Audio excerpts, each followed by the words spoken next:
জুলাই গণঅভ্যুত্থানের প্রথম বর্ষপূর্তি উপলক্ষে জেলায় জেলায় বিজয় র্যালি ও আলোচনা সভা করেছে বিএনপি ও এর সহযোগী সংগঠনগুলো।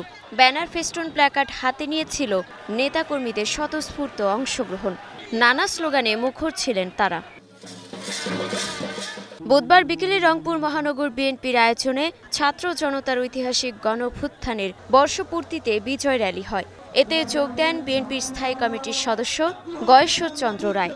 এ সময় তিনি বলেন, প্রধান উপদেষ্টা নির্বাচনের সময় ঘোষণা দেয়ায় জনমনে স্বস্তি ফিরেছে।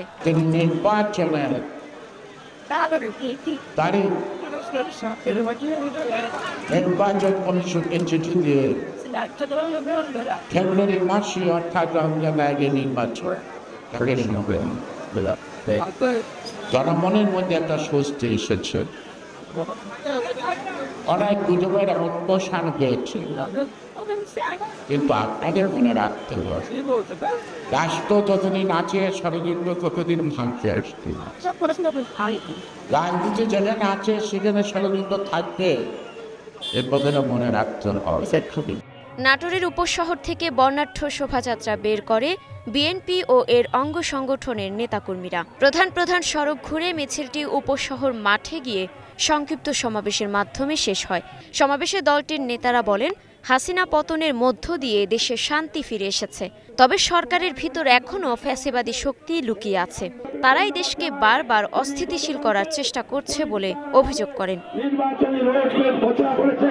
তিনি বলেছেন রোজার আগে নির্বাচন হবে, নির্বাচন কমিশনকে তারিখ ঘোষণার কথা বলে দিয়েছেন।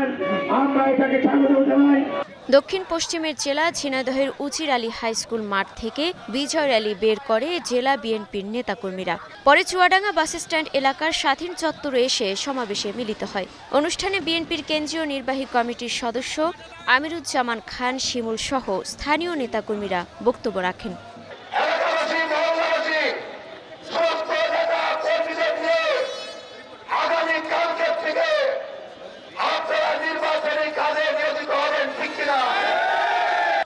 আওয়ামী লীগের ঘাঁটি হিসেবে পরিচিত গোপালগঞ্জেও গণঅভ্যুত্থান দিবস উপলক্ষে বিজয় র্যালি করেছে জেলা বিএনপি ও সহযোগী সংগঠনের নেতাকর্মীরা। এ সময় বক্তারা বলেন, একটি দল ফ্যাসিস্টদের সঙ্গে নিয়ে বিএনপির বিরুদ্ধে ষড়যন্ত্র করছে।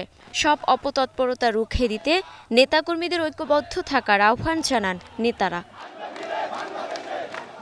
Desk report, star news.